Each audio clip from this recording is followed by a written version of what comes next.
지금 우리는 이 교회론에 대해서 살펴보고 있는데요, 제가 이 교회론을 시작하면서 맨 먼저 드렸던 말씀이 교회가 건강해지려면 두 기둥이 회복이 돼야 된다. 이 두 기둥 중에 첫째 기둥은 사랑이라는 기둥이다. 이유 야를 막론하고 교회 안에 사랑이 사라지면 그것은 다 잃어버린 것이다, 이런 말씀을 드렸고요.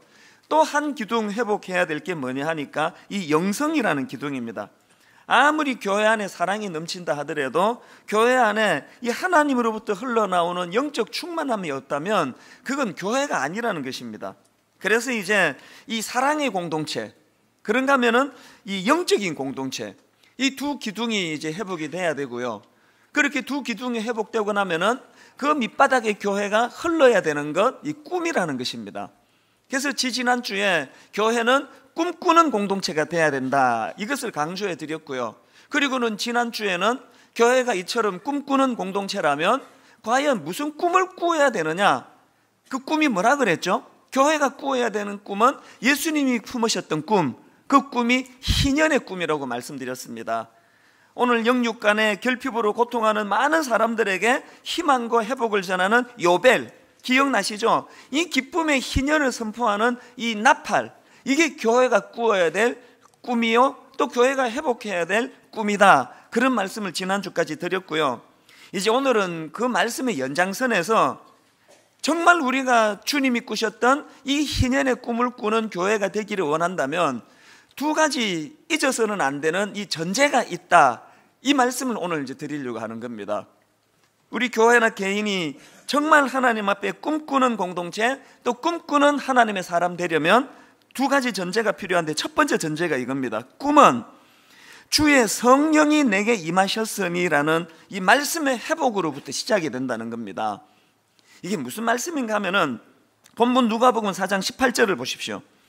주의 성령이 내게 임하셨으니 이는 가난한 자에게 복음을 전하게 하시려고 내게 기름을 부으시고 나를 보내사 포로된 자에게 자유를, 눈먼 자에게 다시 보게 함을 전파하며 눌린 자를 자유롭게 하고. 여러분, 이 18절 말씀의 이 구조를 보면은 맨 앞에 주의 성령이 내게 임하셨으니 이 큰 전제가 있습니다. 그리고는 이 큰 전제가 두 동사와 연결이 되는데, 한 동사가 뭐냐 하니까 내게 기름을 부으시고, 그리고 또 다른 한 동사로 주의 성령이 내게 임하셨으니까 흘러가는 게 뭐냐? 나를 보내사예요. 그렇기 때문에 이 주의 성령이 내게 임하셨다라는 큰 전제가 있었기 때문에 세우심 혹은 택하심을 뜻하는 기름 부으심이 가능했고요. 또 주의 성령이 내게 임하셨으니라는 큰 전제가 있었기 때문에 사명을 뜻하는 나를 보내사라는 이 의미도 가능했다는 그 얘기입니다. 그렇기 때문에 우리가 정말 꿈을 회복하고 또 꿈꾸는 공동체가 되고 싶다면 그 가지 몇 개 건드려서는 안 되고 원 뿌리로 나아가야 되는데, 그 뿌리가 뭐라고요? 주의 성령이 내게 임하셨으니. 최근에 나온 책 중에서 당신의 열심이 위험한 이유, 이런 제목의 이제 책이 있었는데, 제가 그 책을 보니까요, 그 제목 속에 모든 내용이 다 담겨져 있습니다. 사실 우리가 이 열심을 낸다는 것, 이 열정을 회복한다는 것, 이게 얼마나 중요합니까?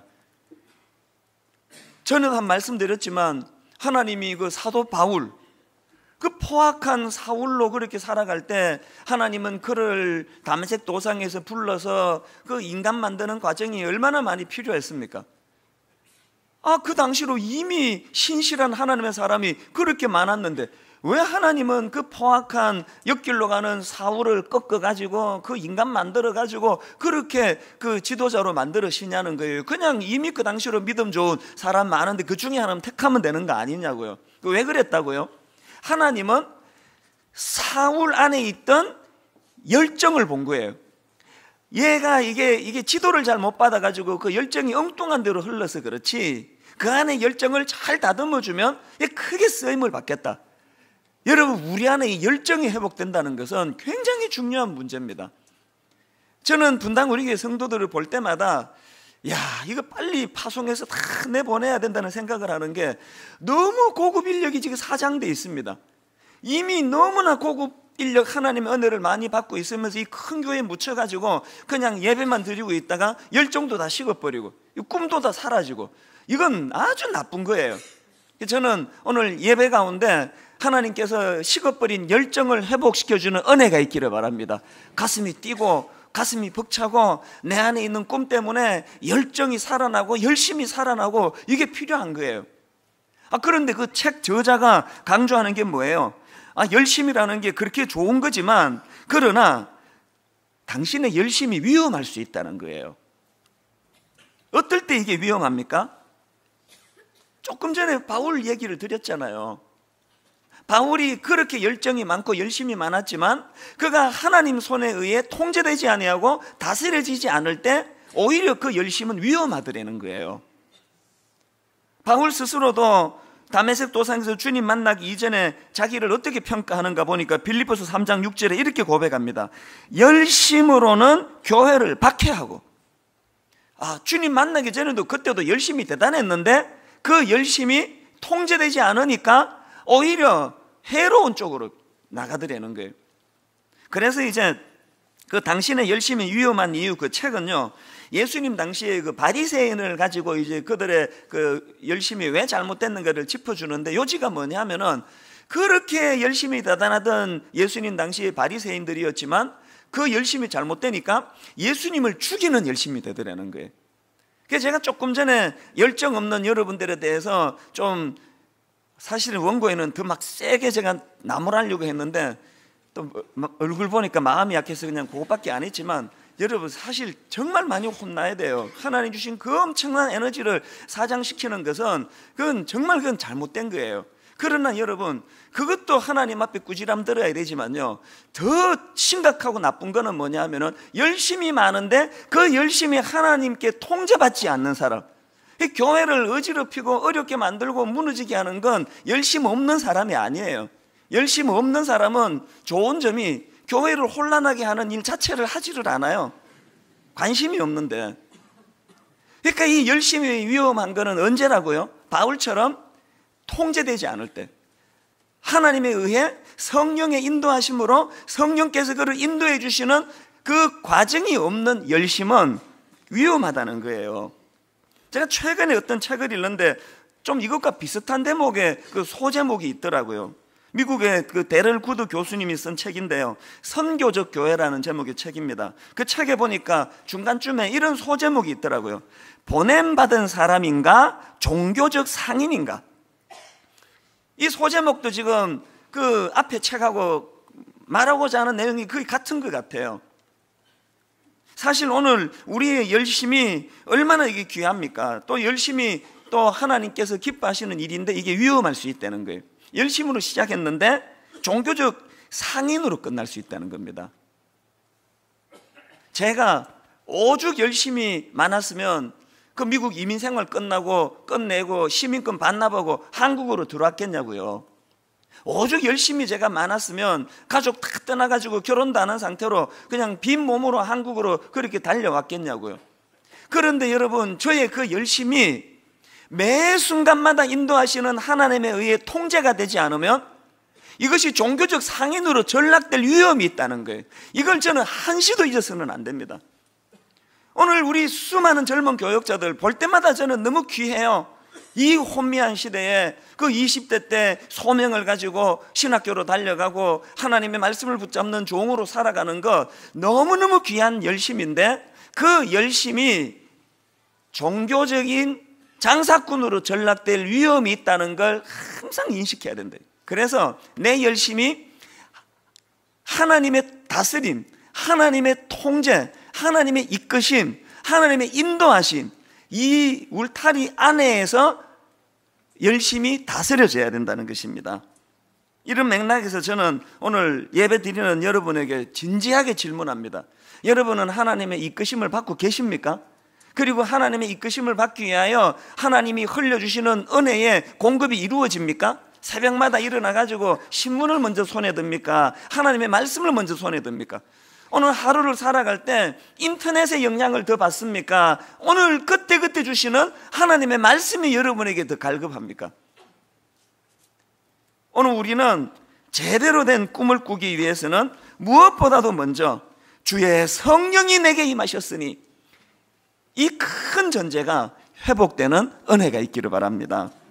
그런가 하면 두 번째로 우리가 제대로 된 꿈을 꾸기 위해서 한 가지 더 살펴야 됩니다. 이렇게 하나님 주시는 은혜가 크다면요, 그 하나님 주시는 은혜가 나를 보내사라는 사명으로 연결돼야 된다는 것입니다. 이사야 6장을 한번 보십시오. 6장 1절부터 3절에서 이사야가 놀라운 영적 체험을 합니다.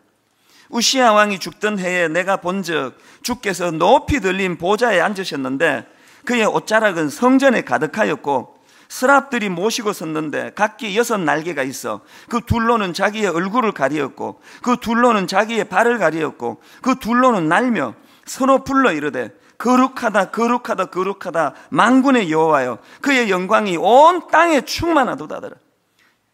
저는 이사야 6장에서의 이 이사야 선지자가 부러워 죽겠습니다. 진심으로요.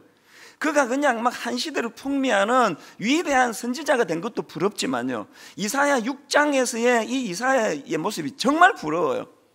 그가 놀라운 하나님의 은혜를 누리잖아요. 1절부터 3절까지 하나님 가슴 떨리는 임재를 경험하고 놀라운 하나님의 그 영광을 그가 목도하는데요, 오늘 우리의 비극이 뭐예요? 이런 일이 잘 안 일어난다는 거예요. 매주일마다 인간이 나와서 설교하고, 인간이 악기 연주하고, 인간이 노래 부르고, 인간이 드럼 치고, 인간이 주차 봉사하고 다 하고, 거기에 하나님의 개입하심, 하나님의 일하심 없이는 설명할 수 없는 이런 것들이 거의 잘 안 일어나도 이젠 하나도 안 불편해요. 왜? 이게 오래 지금 익숙해져 있는 상황이니까요. 이 가슴 아픈 일 아닙니까? 오늘 우리 시대의 아픔은요, 오늘 본문에서 이사야가 경험했던 이 놀랍고 풍성한 영적 체험이 없다는 거예요. 이것보다 더 가슴 아픈 건 뭔지 아세요? 말세가 되니까요, 이 사이비 체험이 너무 많아요. 그 이상한 거 하나 경험하고는 그게 오늘 본문의 이사야가 경험한 거랑 같은 걸로 이 혼미한 상태에 빠지는 일들이 너무 많다는 거예요. 그래서 우리 시대는요, 은혜 체험이 없는 기존 교회도 문제고, 너무 이상한 신비적인 이런 것들만이 전부인 것처럼 그렇게 치부하는 것도 이게 균형은 이런 거예요. 그럼 우리가 이 두 가지를 다 구해야 돼요. 하나님, 이사야가 경험했던 영적 은혜를 체험하기 원합니다. 그리고 또 하나님, 이 갈망을 사단이 악용해가지고 이상한 길로 빠지지 않도록 주님 지도하여 주시옵소서. 여러분이 어느 기도원에 갔다가 엄청난 은혜를 받으셨다고요. 그럼 그게 하나님 주시는 은혜인지 이게 마귀가 주는 건지 내 감정이 들뜬 거지, 이거 어떻게 아느냐고요. 여러분, 이 질문에 대하여 이사야 6장에 답이 다 들어있습니다. 이사야가 그 영적 충만한 은혜를 받고 5절로 한번 가보세요. 5절에 보니까 그때에, 여러분 그때가 어느 때입니까? 이사야가 이 충만한 영적 체험을 하던 그때에 내가 말하되 화로다 나여 망하게 되었도다. 여러분, 영적 신비를 경험한 이후에요, 방언은요 받으면 감사하고 안 받아도 괜찮아요. 영적 신비를 경험하고 나서 여러분 각종 신령한 은사 받으면 감사하지만 안 주셔도 괜찮아요. 그거는 옵션이에요. 옵션. 있어도 되고 없어도 돼요. 그러나 여러분, 내가 진짜 영적으로 하나님 은혜, 하나님의 신비를 경험했다면 절대로 빠뜨리면 안 되는 가장 중요한 요소가 회개입니다. 회개.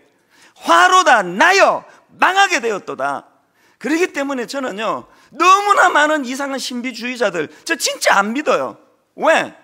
무슨 신령한 거 봤다, 이상한 거 경험했다는데 왜 그렇게 교만하냐고요. 뭐 신비한 거 보고 나면은 맨날 하는 기가 아닙니까? 화로다 너여 망하게 되었도다. 이것들이 그런 체험도 못하고 말이야. 나는 그 놀라운 걸 체험한 사람이야. 왜 이래? 회개들이 회개. 그래서 돼? 진짜 영적 신비를 경험했으면요, 하나님 앞에 겸손히 무릎을 꿇고 가슴을 쳐요. 예전에 은혜가 없을 때, 믿음이 약할 때 침침한 데서 지가 제일 잘난 줄 알았는데, 의인인 줄 알았는데, 날마다 남들 정죄하고 비난하고 그랬는데, 은혜 앞에 빛 대신 주님 앞에 자기를 비춰보니까 화로다 나여 망하게 되었도다.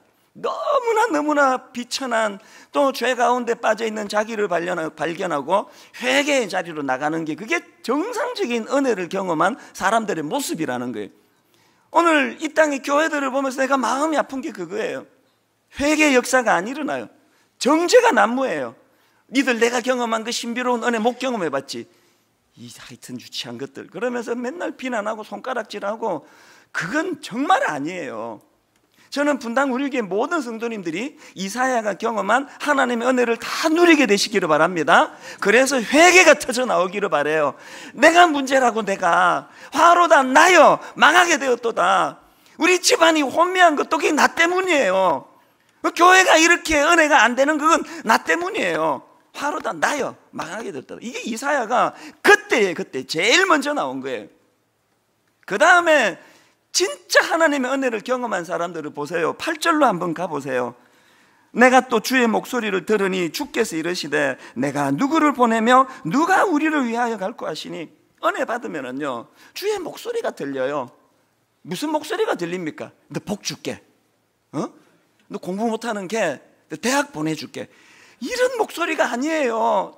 주님의 이 시대를 향한 탄식. 누가 우리를 위하여 갈고. 그 당시 그 악했던 이사야 선지자 시대에 그 포악한 타락한 인간들을 향하신 주님의 그 마음, 주님의 그 심정. 내가 또 주의 목소리를 들으니 주께서 이르시되 내가 누구를 보내며 누가 우리를 위하여 갈고.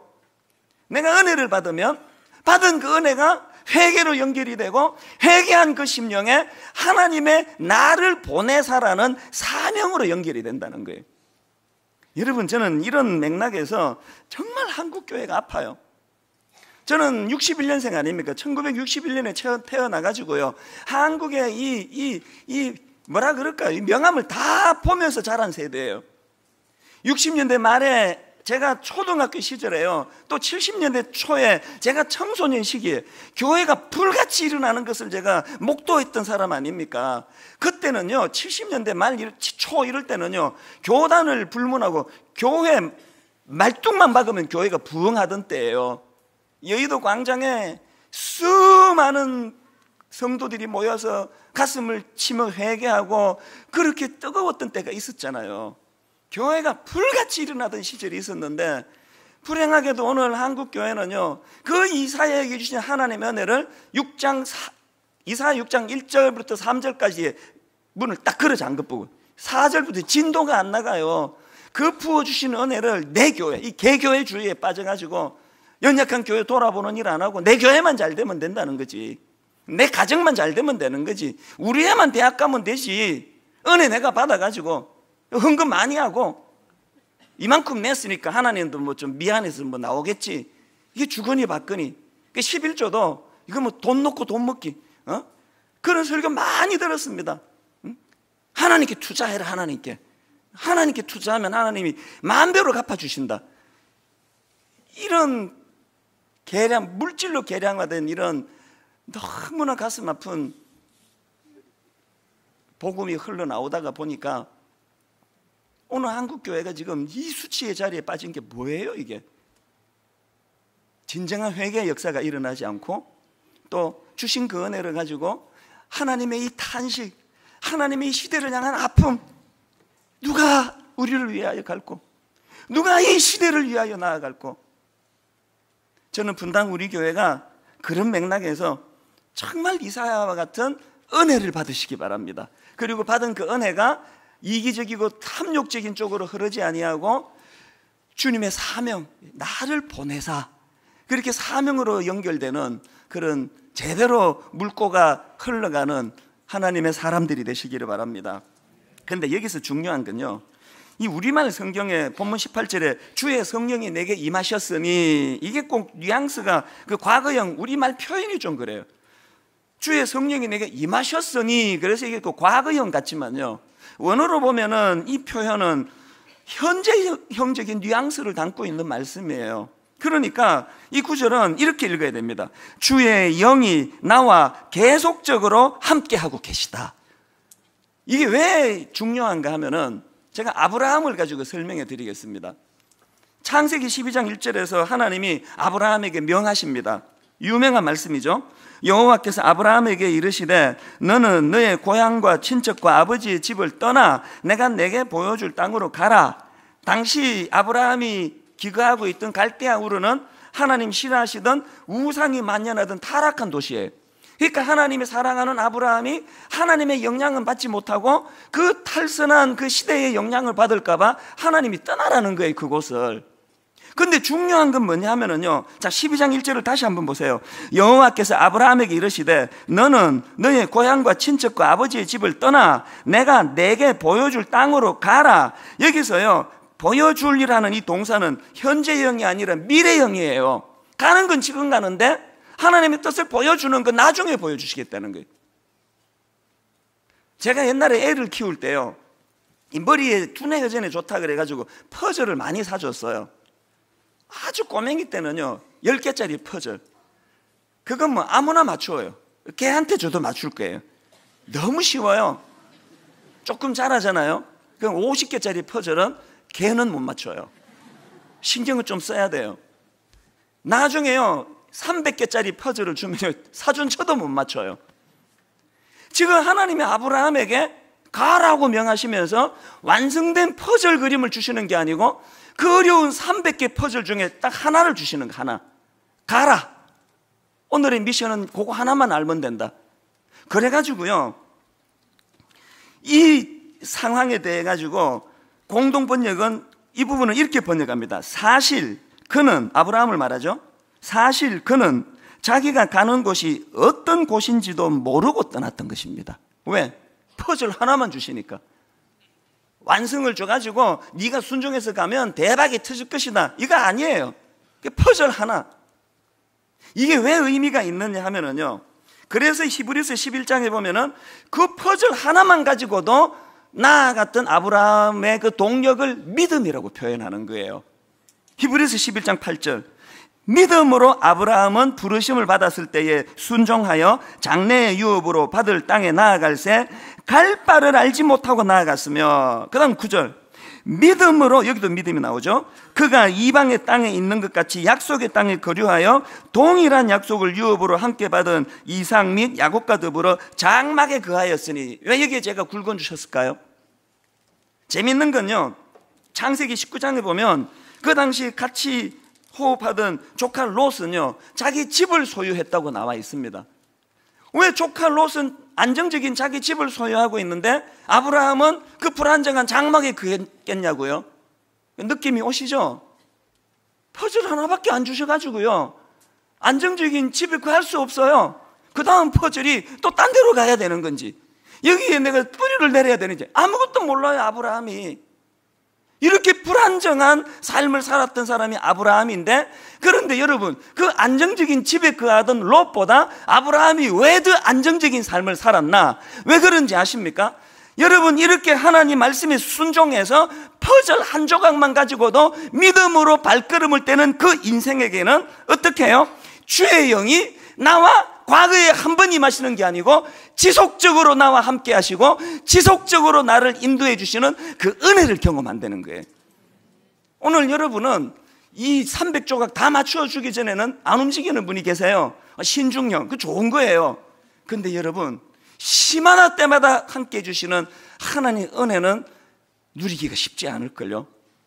우리가 믿음을 가지고 이 한 조각 퍼즐을 가지고 그날 주시는, 이끄시는 하나님 말씀에 순종하며 나아갈 때에 하나님께서는 결국 우리 인생의 여정에 300조각 완성품 보여주시는 날이 있을 줄 믿습니다. 이게 믿음이에요. 자, 이런 맥락에서 저는 오늘 분당 우리 교회 여정에 대해서 좀 말씀을 드리고 싶어요. 사실 분당 우리 교회 출발부터가요 퍼즐 한 조각 손에 들고 시작했습니다. 저는 청소년 사역했어요. 어른 사역 한 번도 안 해봤는데 갑자기 2001년 늦은 봄이에요. 옥하늘 목사님이 부르시더라고요. 저는 뭐 심부름 시킬 게 있는 줄 알았어요. 그래서 갔더니 청천벽력 같은 이야기예요. 너 내년에 개척해라. 내년이래 봤자 지금 2달밖에 안 남았는데, 저는 온통 중등부 애들에게 미쳐가지고 고등부 애들 만나서 떡볶이 먹으러 다니고 해해 그리고 그렇게 살았는데 그 애들이 너무 익숙해. 저는 지금도요 이 청소년 사회 내려오는 지 지금 12년, 13년이 지났지만 전 지금도 길 가다가 어떤 중학생도 어떤 고등학생도요 만나서 3시간, 4시간 내가 걔를 데리고 놀고 이야기하고 마음을 끌어낼 자신이 있습니다. 거기에 익숙한데 아줌마들은 저에게 너무 어려워요. 특히 분당 아줌마, 나 그 속을 몰라요. 아저씨들은 더 어려워요. 아무 준비도 안 됐는데 갑자기 옥 목사님을 통해서 개척을 하라는 거예요.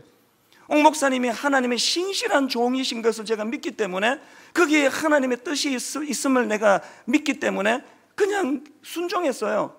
정말 퍼즐 한 조각 갖고 온 거예요. 처음에 개척하고는 뭐 등록 신방은 어떻게 해야 되는지, 교구는 어떻게 나오는지 하나도 몰랐거든요. 그런데 여러분, 개척을 딱 하고 나니까 하나님의 뜻이 어디 계시는지요, 정말 원근각처에 상처받은 성도들이 막 물밀듯 밀려오는 게 특이한 현상이에요. 이야, 저희 교회 초기에요, 하여튼 막 교회에서 깨지고 피 흘리고 상처받고 그렇게 교회를 떠나고 막 울면서 제가 등록을 받으러 가면, 목사님 내가 교회에서 상처받고 떠난 지 10년 됐습니다, 그렇게 하고 왔다 그러고요. 그러다 보니까 막 초기에 막 사나운 분들이 많았어요. 상처받은 사람들은 사나워요 주로. 그래가지고 그냥 뭐 설교 시간에 그냥 뭐 농담 한마디 하면 막 바로 와가지고요, 멱살잡이 직전까지 간 이런 일이 몇 번이나 있었습니다. 막 너무 긴장이 되고요, 저한테 와가지고 막 울면서 목사님마저 우리 실망시키시면 우리 벼랑에 떨어져 죽습니다. 그게 부드럽게 이야기하면 되는데 막 협박하듯이 그러니까 알겠습니다 막 그러면서 그 벼랑으로 몰고 가지 않으려고 얼마나 지난 10년을 긴장했습니까? 그러니까 뭐 제 설교가 저절로 위로해주는 설교가 많아지더라고요. 격려해주는 설교가 많아지더라고요. 그래서 제가 개척 초기부터 강조했던 메시지가 이거 아닙니까? 우리 교회에서 상처받으신 분 누구나 오세요. 와서 회복을 얻으시고 치유를 얻으시고 만 7년 여기서 회복과 치유 또 훈련을 받으시면 7년 뒤에는 원래 교회로 되돌아가시라고, 또 그게 안 되면은 작은 교회로 가시라고, 이게 정기적으로 제가 했던 광고 중에 하나 아닙니까? 그래서 그 당시는요, 상한 나무 한 그루 배려하느라고 빈 자리만 있으면 오시라고, 요 자리 좀 만들어서 여기 앉으시라고, 그렇게 10년을 했더니 막 엄청나게 사람들이 몰려왔어요.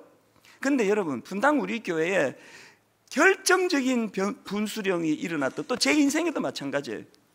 딱 10년 그렇게 살아가고 있는데 2012년 6월 4일 그날 월요일이에요. 주일 예배가 다 끝나고요, 나 그날을 평생 못 잊을 거예요. 잠자리에 누웠어요. 자는데 갑자기요, 가위가 눌리고요, 악몽이 막 몰아치고요, 그날은 잊을 수 없고 식은땀이 막 나고, 떠나왔던 그 시카고에서 막 혼미한 이런 것들이 막 제 머리를 어지럽히고, 이게 자는 것도 아니고 안 자는 것도 아니고 굉장히 혼란스러웠는데, 그러다가 잠이 깨가지고 눈을 딱 떴는데요, 저는 이제 새벽에도 시간을 알려고 그 디지털 글자시계 그거를 이제 저희 집에 뒀는데 정확하게 숫자가 300, 3시 정각이더라고요. 그 제가 식은땀을 흘리면서 마루로 나갔습니다. 뭐 중간에 다 생략하고요, 그 새벽에 하나님이 제게 주신 메시지의 요지는 딱 이거예요. 지금 한국 교회가 다 어려운데, 미자립 교회가 지금 뭐 엄청 많은데 70% 80% 교회들이 다 지금 어려워서 아우성을 지는데, 자꾸 분당 우리 교회 한 교회로만 사람이 몰려드는 게 이게 옳은 일이냐? 딱 그 요지예요. 그 제가 하나님 앞에 뭐 변명도 할 거 많잖아요. 내가 여기다 끌어모으겠다는 게 아니고요, 7년 훈련받고 나가라고 그렇게 하고 있습니다. 제대로 되느냐는 거예요. 그 제가 그 새벽에 하나님께 드린 약속이, 하나님, 그때가 우리 교회가 딱 2만 명을 넘어서던 그 시점이에요. 그래서 하나님, 절반 내지 4분의 3, 10,000명 내지 15,000명을 파송하도록 하겠습니다. 작은 교회로, 미자립 교회로. 왜 5,000명은 최소한 남아야 되느냐? 우리 교회가 복지재단을 여러 개 하고 있는데, 우리 교회가 지금 이웃사랑구에서 여러 일들을 하는데 최소한 이 숫자는 있어야 그것들을 문 닫지 않고 유지할 수 있는 숫자. 저 나름대로 새벽에 그냥 그렇게 생각해 본 거예요. 1만 성도 파송 이런 용어는요, 그때 생각도 못한 용어예요. 그 이후에 만든 용어죠. 그리고 또 하나 약속을 드린 게 서현교육관을 하나님 저거를 이제 10년만 저희가 쓰고 되팔겠습니다. 왜 그런 마음의 약속을 제가 드렸냐 하면요, 애당초 저 서현교육관을 매입할 때도요, 당회에서 이거 되팔기로 하고 매입한 거예요. 임대할 때를 20몇 군데를 찾아도 교회는 자리는 없고 청소년 주일학교 애들은 죽겠다고 아우성을 치니까 너무 다급해서 저 상업지역이니까 저거 되팔 수 있으니까 급하게 저희가 쓰고 되팔기로 합시다. 그래서 그 첫 광고 때 여러분에게 그 얘기 다 드렸잖아요. 저거 되팔기 위해서 상업지역에 단다고. 근데 그날 새벽에 제가 받은 메시지는 뭐냐 하면은 그렇게 두루뭉실해가지고는 절대 못 판다는 거예요. 계속 필요가 있는데 어떻게 팔겠냐는 거예요. 그래서 제가 하나님께 하나님 딱 10년만 사용하고 이거를 되팔겠습니다. 그 새벽에 제가 신앙 고백을 한 거예요. 그렇게 하고 정신 차리고 보니까 내가 무슨 짓을 한 거야 내가. 여러분 저게 제 사비로 산 겁니까? 내 사비로 샀으면 뭐 사회에 환원해버리면 되지만 10년 쓰고 저거 사회에 환원하겠습니다. 650억 사회에 환원하겠습니다. 내 주머니에서 나온 거면 그게 되지만 이게 성도님들이 눈물로 헌금한 건데 그때가요, 저 서현교육관 입주한 지 딱 6개월밖에 안 되는 때예요. 성도님들이 눈물로 제게 오셔가지고 목사님 저 교육관에서 내 자식과 내 자식의 자식이 은혜 받기 원합니다. 그러면서 헌금을 눈물로 갖고 오시고 그러던 때인데 내 마음대로 6개월 만에 이걸 10년 쓰고 팔겠다고 하는 게 말이 되느냐고요. 그 제가 너무 난감한 거예요. 아니 저걸 팔고 성도 10,000명 15,000명을 내보내는 게 제 자신에게 설득이 안 되는데 왜 그래야 되는지 저도 모르겠는데 누구를 설득하겠냐고요. 누구를. 고뇌에 빠진 거 아닙니까? 퍼즐 조각 하나 손에 딱 들었어요. 그래서 사실 여러분 지금요 제 마음은 두 개가 왔다 갔다 해요. 시마다 때마다 인도해 주시는 퍼즐 조각을 맞추어 주시는 하나님 은혜로 마음의 평안이 넘치기도 하고요, 인간적인 생각이 들면 불안해요. 과연 10년 뒤에 우리 교회는 어떻게 되는 건가? 그럼 나는 어떻게 되는 건가? 이게 한국 교회에 혼미한 누만 끼치는 건 아닌가? 왜? 하나님 전체 그림 다 보여줬으면 내 자신 있게 말할 텐데 퍼즐 조각 하나밖에 없어요. 제가 본 건요. 그러나 여러분 제가 믿는 게 뭡니까? 이 과정에서 하나님 여기에 적어도 제가 어떤 탐심이나 탐욕이 자리 잡고 있지 않습니다. 그러면 하나님 이 퍼즐 조각을 인도해 주실 거라고 믿습니다. 저는요 혼미해요. 제가 이게 한국교회를 힘들게 할까 봐, 다른 주변의 큰 교회들에게 누가 될까 봐, 저는 우리 교회가 이렇게 한다고 모든 교회가 다 이렇게 가야 된다고 생각하지 않습니다. 이건 저에게 주신 메시지예요. 그래가지고요 이게 과연 성도들과 당회가 이걸 부결하면 그건 개꿈이에요. 내가 잘못 꾼 거예요. 그랬더니 하나님이 퍼즐을 하나씩 하나씩 보여주시는데 우선 당회에서 이것을 펼쳤더니 만장일치 한 분도 마음의 갈등 없이 바른 길을 가고 계십니다. 추인은 해주셨고요. 다 아시죠? 그로부터 몇 달 뒤 12월 첫째 주일날 공동의회 서현교육관 10년만 쓰고 저것을 팔아서 사회에 희사하는 거, 교회에 희사하는 거 공동의회 무기명 투표를 했더니 약 97%가 허락을 찬성을 하는, 이거 기적 아닙니까? 오늘 현대인들 생각이 얼마나 다양한데 무효법 빼면요 2몇 %만 반대했어요. 그래서 제가 이 모든 과정에서 이게 내가 개꿈 꾼 게 아니고 하나님이 이 교회를 향하여 꿈을 주시는 거구나. 아브라함 생각을 하는 거예요. 갈 바를 알지 못하고, 저는 제 장래도 몰라요. 내가 몇 살 하다가 은퇴를 할지, 은퇴 후에 뭘 할지, 이 교회에서 내 인생을 끝낼지, 또 다른 뭘 주실지. 장막에 거하는 아브라함과 똑같은 마음이에요. 그러나 여러분 제 마음에 불안이 찾아올 때, 염려가 찾아올 때마다 저는 누가복음 1장 38절에 마리아를 묵상합니다. 마리아가 이르되 주의 여종이오니 말씀대로 내게 이루어지이다. 마리아에게 퍼즐 한 조각은요 10,000개짜리 퍼즐 중에 조각 하나 준 거랑 같아요. 세상에 요새같이 성적으로 물러터진 이 시대도 처녀가 임신한다는 건 말이 안 되는데, 그 당시로 마리아가 임신했다는 게 들통나면 사형이에요. 돌을 들어 적결 처분당하게 돼 있습니다. 모르겠다는 거예요. 하나님 왜 이렇게 일하시는지. 이 퍼즐 한 조각으로는 도대체 무슨 일이 날지 모르겠다는 거예요. 근데 마리아가 뭐라고 고백합니까? 말씀대로 내게 이루어지이다. 그 앞에 뭐라고 이야기합니까? 주의 여종이오니. 무슨 뜻입니까? 하나님 왜 이렇게 일하는지 이 퍼즐 한 조각으로 내가 알 수 없지만, 내 인생이 어떻게 펼쳐지지는 알 수 없지만 내가 아는 거 하나 있다는 거예요. 뭐라고요 그게? 주의 여종이오니. 내가 믿는 내 주님 하나님은 나 망하는 길로 인도하지 않을 것임을 나는 믿습니다. 이 고백이 마리아에게 있었던 거예요. 저도 믿습니다. 분당 우리 교회 담임 목사부터 이 교회가 앞으로 어떻게 흘러갈지 알 수가 없는 혼미한 상황이지만 우리 믿습니다. 하나님, 우리 망하는 길로 인도하지 않습니다. 분당 우리 교회를 통하여 한국 교회를 어지럽히는 일을 하지 않기를 눈물로 기도하고 있습니다. 10년 뒤에 완성된 300 퍼즐 조각을 가지고 하나님께 기뻐 영광을 돌려드리며 저도 승리하고 여러분도 승리하고 분당 우리 교회도 승리하고 한국 교회도 승리하는 결과가 일어나기를 같이 기도하기를 원합니다. 이게 우리 교회가 꾸는 꿈이에요. 여기에 하나님 불순물 들어오지 않게 해주시고 다른 어떤 인간적인 의도 있지 않도록 도와주시고 이 퍼즐 조각 가지고 한 걸음 한 걸음 주님 이끄시는 대로만 따라가다가 실패해도 저는 괜찮아요. 저기 미리 또 저렇게 또 단도리를 하는 거라 그거 아닙니다. 실패해도 괜찮고 잘 돼도 괜찮고 저는 내 기간 동안 하는 데까지 하다가 서라 그러면 서고 사라지면 되는 게 저예요. 여러분 가정도 분당 우리 교회도 이 땅의 모든 교회도 이 하나님 주시는 꿈이 그 인생을 견인하는 축복이 있는 인생 되시기를 주님 이름으로 축원합니다. 오늘 이 말씀을 가지고 우리 가슴 벅찬 꿈을 가지고 이게 우리에게 주신 어떤 고통의 뭐가 아니에요. 영광이에요. 기쁨이에요. 교회가 같이 꿈을 꾸면서 하나님 아브라함의 여정을 따라가기 원합니다.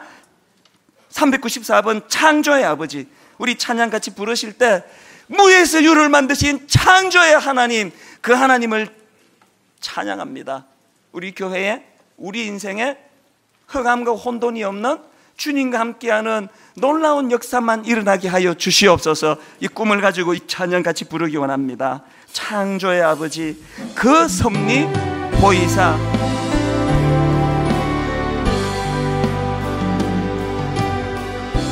창조의 아버지, 하나님의 섭리를 믿습니다. 그 섭리 보이사, 택하신 세대 일으키어 택하신 세대 일으키 이 땅을 고치소서. 이 땅을 고치소서. 하나님의 능력을 믿습니다. 주의 크신 능력, 주의 크신 능력, 만물이 사모하니. 만물이 사모하니. 여러분 이 시간 선포하세요. 성령의 기름 부어주사. 모든 것들이 여기서 시작하는 거예요. 이 시간 임하소서. 이 시간 꿈을 잃어버린 주의 자녀들에게 주 영광 여기 임하사 이 꿈이 회복되기 원합니다. 열방 향해 그 빛 비추소서. 호흡이 닿는 그날까지 주의 얼굴 구할 때 우리 인생의 결론 주의 향기 머무소서. 주 영광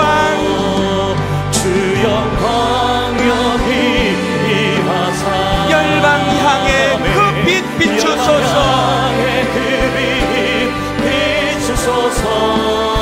주의 얼굴 구할 때 주의 향기 머무소서. 주의 향기 머무소서. 열방의 통치자, 열방의 통치자, 세상이 보리라. 세상이 보리라. 신실한 주의 약속으로 신실한 주의 의기소침한 모든 교회 교회들마다 교회는 승리하리. 이 선포가 일어나기 원합니다. 우릴 돌아보사. 여러분 영육간에 더 강해져야 해요. 강건케 하소서. 연약함 모두 벗어지고 힘을 지고 선포하십시오. 승리케 하옵소서. 승리케 하옵소서. 주 영광 여기 임하사. 주 영광 여기 임하사. 열방 향해 그 빛 비추소서. 열방 향해 그 빛 비추소서. 주의 얼굴 구할 때 주의 향기 머무소서. 다시 한 번 더 크게 선포하십시오. 주 영광 여기 임하사. 주 영광 여기 임하사. 우리에게 주신 꿈 열방 향해 그 빛 비추소서. 시시하게 살지 않기 원합니다. 주의 얼굴 구할 때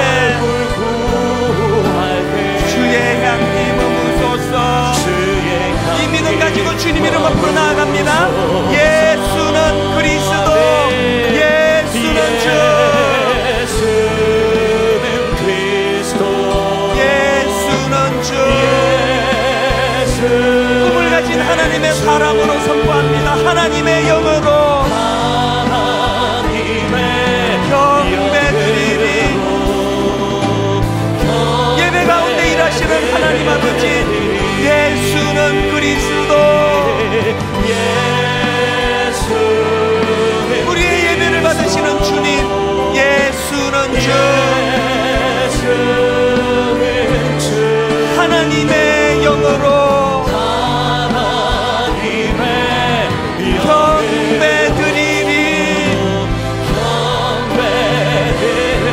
이 시간 합심해서 기도할 때 하나님 꿈을 회복시켜 주시옵소서. 교회적으로 꿈꾸게 하여 주시옵소서. 가정적으로 꿈꾸게 하여 주시옵소서. 자녀를 향한 꿈이 회복되게 하여 주시옵소서.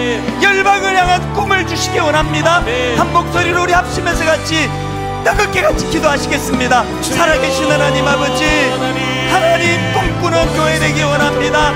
아브라함처럼 퍼즐 조각 하나 손에 들고, 아버지 우리 장래가 어떻게 될지 알 수 없지만, 하나님 우리가 앞으로 어떤 길로 나아가야 될지 알 수 없지만, 하나님 보여주신 이 조각 하나 손에 붙잡고 순종하며 나아가기를 원합니다. 주님의 영광이 머물기 원합니다. 주님의 영광이 나타나기를 원합니다. 주님의 영광이 우리 안에 아버지여 역사하기를 원합니다. 주 영광 여기 임하사. 하나님 능력이 나타나기를 원합니다. 하나님의 인재가 나타나기를 원합니다. 주님의 비전과 주님의 하나님을 먹고하는 너희가 있기를 원합니다. 회개의 역사가 일어나기를 원합니다. 바로나 따여 말하기를 아버지 하나님, 누가 우리를 위하여 갈고 주님의 눈물을 보기 원합니다. 주님의 반식을 보기 원합니다. 주님 꿈꾸며 나아가기를 원합니다. 그 은혜를 우리에게 허락하여 주시옵소서. 주 영광 여기 임하사. 주 영광 여기 임하사. 회복이 여전히 몸을 나타나게 하여 주시옵소서.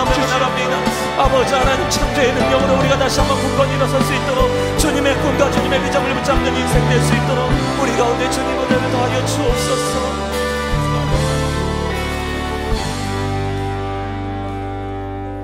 주의 성령이 내게 임하셨으니 이는 가난한 자에게 복음을 전하게 하시려고 내게 기름을 부으시고, 나를 보내사 포로된 자에게 자유를, 눈먼 자에게 다시 보게 함을 전파하며, 눌린 자를 자유롭게 하고 주의 은혜의 해를 전파하게 하려 하심이라 하였더라.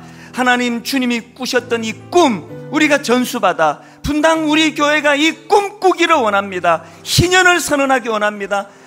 우리 작은 교회들을 섬기며 돌보며 그들과 함께 성장하며 나가기를 원합니다. 퍼즐 한 조각 손에 들려주셨사오니 아브라함처럼 믿음의 눈을 가지고 믿음의 눈을 떠서 주님 이끄시는 대로 한 걸음 한 걸음 나아가는 교회 되게 하여 주시옵소서. 이제 9년 남았습니다. 완성된 퍼즐 전체 그림을 보여주실 그날을 사모합니다. 호리도 인간의 어떤 장난질이 개입되지 않도록 도와주시고, 인간의 저급한 욕망이 개입되지 않도록 도와주시고, 순도 높은 하나님의 뜻만 펼쳐진 퍼즐 조각 완성 그림 보는 저희 교회 되게 하여 주시옵소서. 이 꿈 주신 주님 감사드리옵고 예수님 이름으로 기도드립니다. 아멘. 이제 우리 다 자리에서 일어나셔서 아브라함처럼 한 걸음 한 걸음 이끄시는 대로 가는 사람에게 주시는 가장 큰 축복은 평안입니다. 우리 찬송가 413장 1절 찬양하고 예배를 마무리하도록 하겠습니다. 내 평생에 가는 길, 내 평생에 가는 길 순탄 늘 잔잔한 강 같든지 늘 잔잔한 강 때로는 큰 풍파로 무섭고 어렵든지